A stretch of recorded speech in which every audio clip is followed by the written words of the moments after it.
Well, there are so many factions that are coming out of the Middle East. Add one more to your list, and Canada might be directly involved. So think of ISIS, Al Qaeda, Nusra, for instance. This is Ansar Bat al-Maqdis.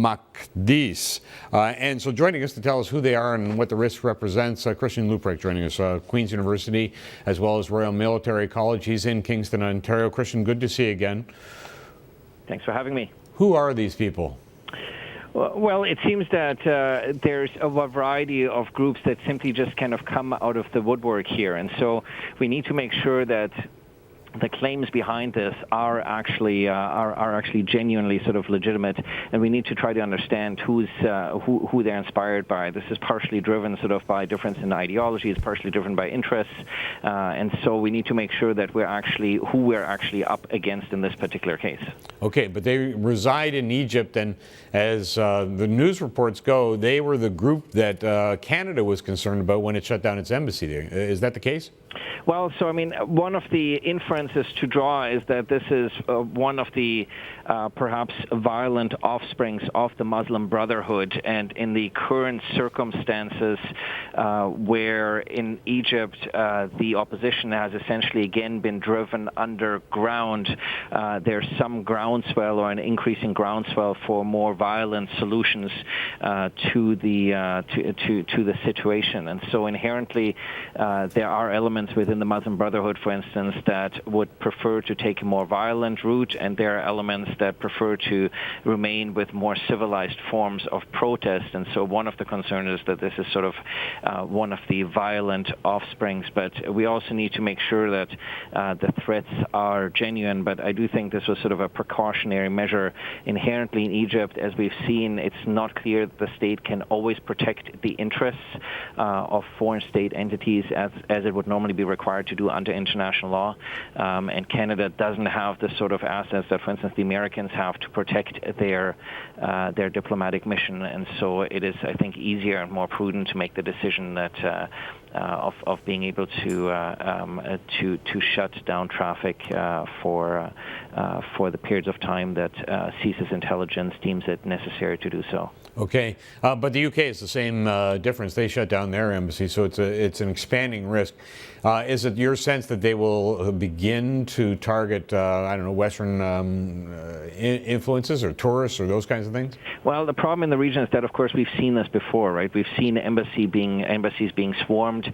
If you remember in Yemen and you remember in Egypt as well, including, of course, the Israeli mission in Egypt. We had the attempted swarming of the U.S. mission in Egypt. We had embassy swarmings in Tehran, and of course the Benghazi attacks. And so I think this is sort of a situation where, given also the instability that borders Egypt right next door in Libya, and given how porous that particular border is, I think it's simply a matter of people not willing to take any chances and needlessly put both our own embassy staff at risk, plus, of course, anybody who is looking to interact with our embassy, because often Western embassies in the Middle East have long lines outside because for security reasons we only let a couple of people in at a time, and so anybody who might be planning an attack, you're also putting all the people at risk who are looking to visit the embassy, usually to do consular affairs. But Christian, and your first point is an excellent one against that kind of background, because you're saying that they're percolating out of the Middle East. They come from anywhere, and these bubbles can burst at any moment. How do you defend yourself? How does somebody like Canada defend its own interests, or anybody, a Western nation?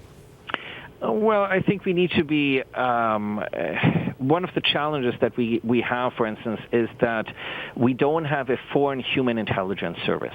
And so that means that CSIS is very limited in its mandate and scope of operations outside of the country. And so we rely heavily on the Five Eyes community in particular, but the broader allied human intelligence, foreign intelligence community more broadly.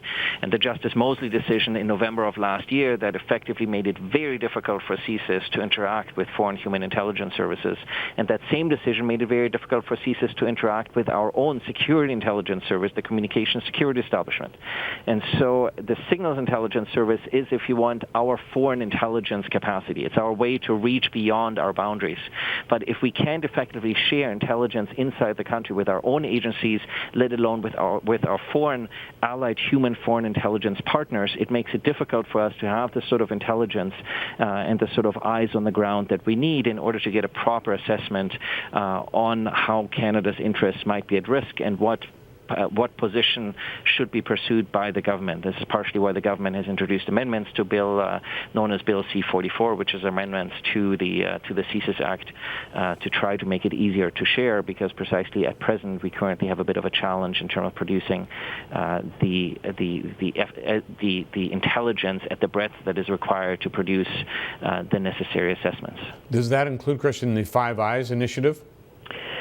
Indeed. I mean, so this is always, this is one of the challenges that Justice Mosley's decision was not limited in any particular fashion with regards to, say, non-Five Eyes agencies. And so it's also integral for our standing within the Five Eyes community. But the Five Eyes community is primarily a signals intelligence sharing element. There's, of course, foreign human intelligence sharing, but it was primarily stood up as a signals intelligence sharing capacity.